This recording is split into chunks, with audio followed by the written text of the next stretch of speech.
Kamusta? Part 2 na tayo ng Mio Sporty to Mio Soul conversion. Tuloy na natin dito sa may likuran. Yung mga hindi pa nakakapanood ng part 1, nasa description below yung link ng video. Thanks! Ilagay na natin itong tapalodo dito sa likod.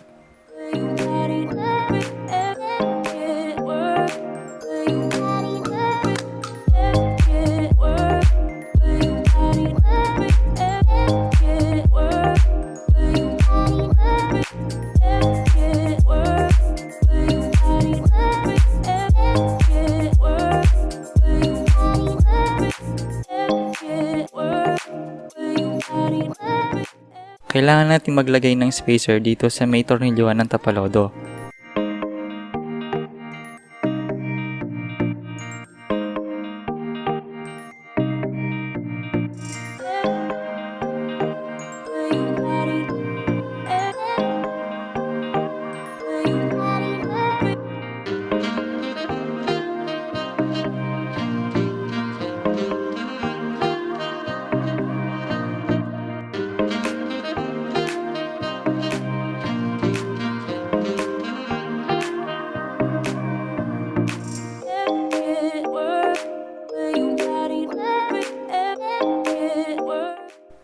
Ito yung sukat ng mga spacer, bali 11 cm yung haba nila.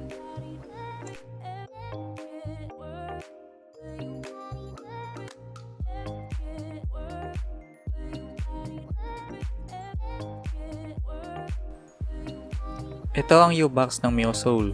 Ito naman yung sa Mio Sporty. Bali ililipat natin yung wiring harness niya dito sa U-box ng Mio Soul.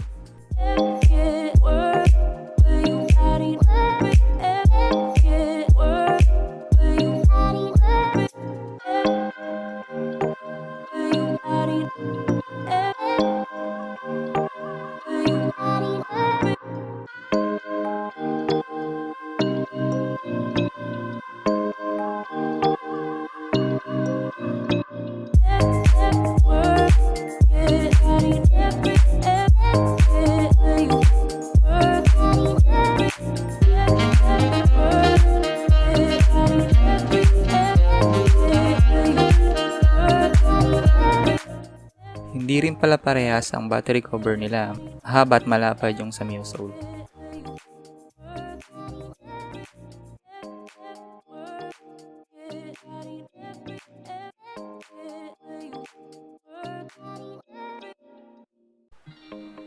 Install na natin itong U-box.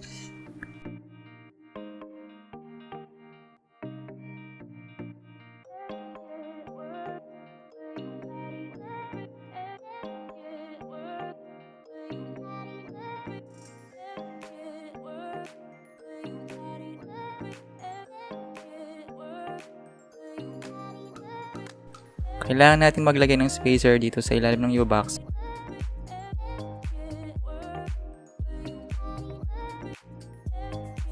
At magpapalit tayo ng mahabang tornilyo. Maglalagay din tayo dito sa kabila.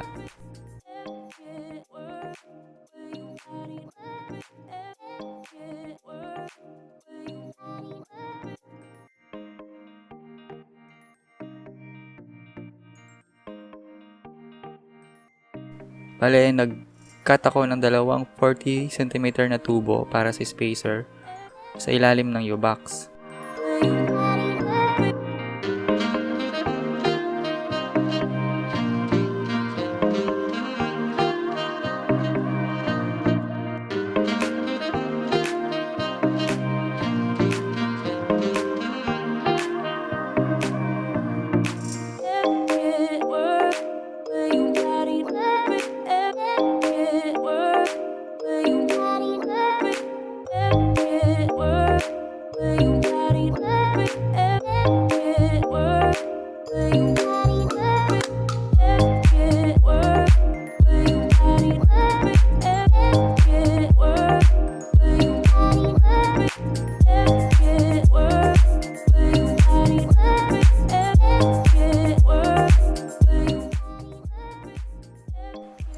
Install na natin itong battery na pang Mio Soul. Magkaiba kasi yung battery ng Mio Sporty at saka Mio Soul.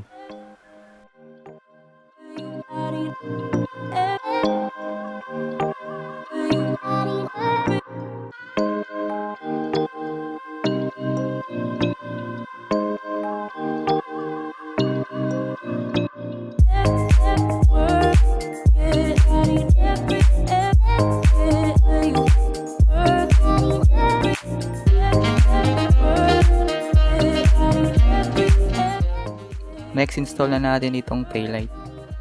Bale, parehas din yung wiring harness ng Mio Sporty at Mio Soul sa taillight.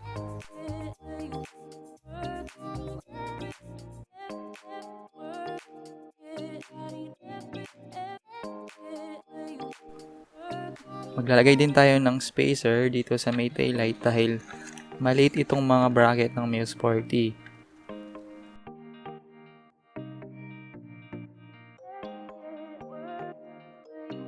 Dito natin ilalagay yung mga spacer.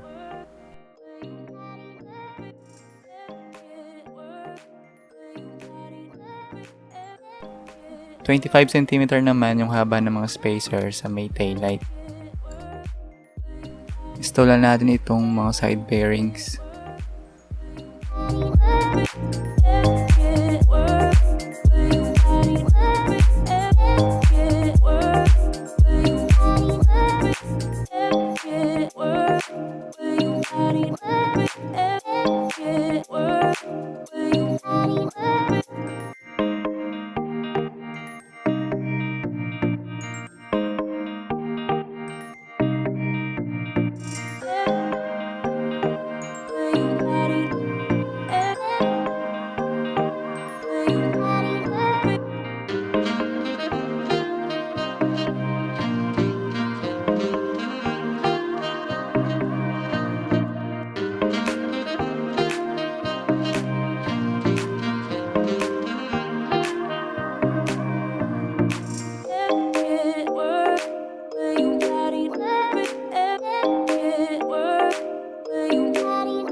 Ilagay na natin itong mga spacer dito sa may taillight.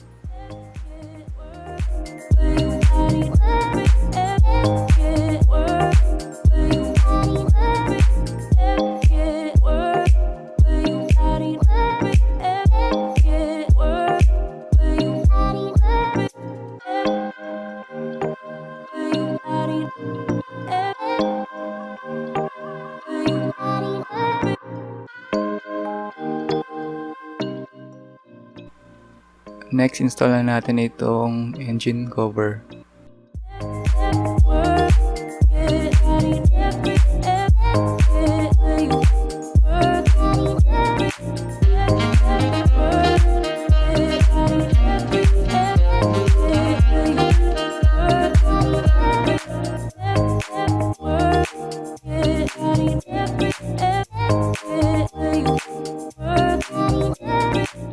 Next, itong bangka.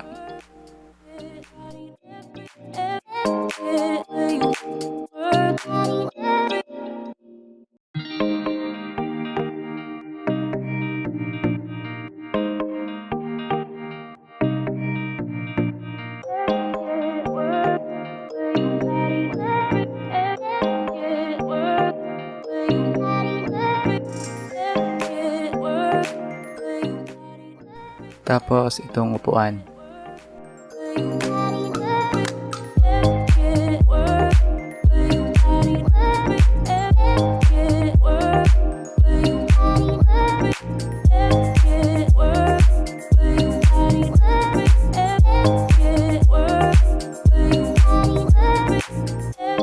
Ayan mga sir, tapos na ang conversion ng Mio Sporty to Mio Soul.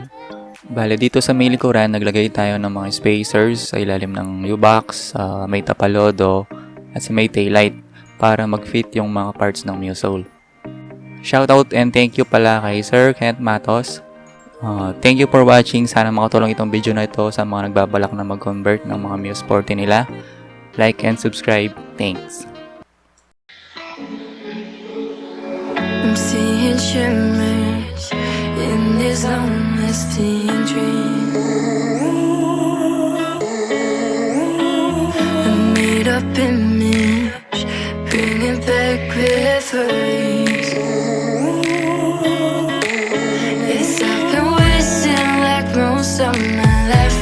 champagne, seeing stress.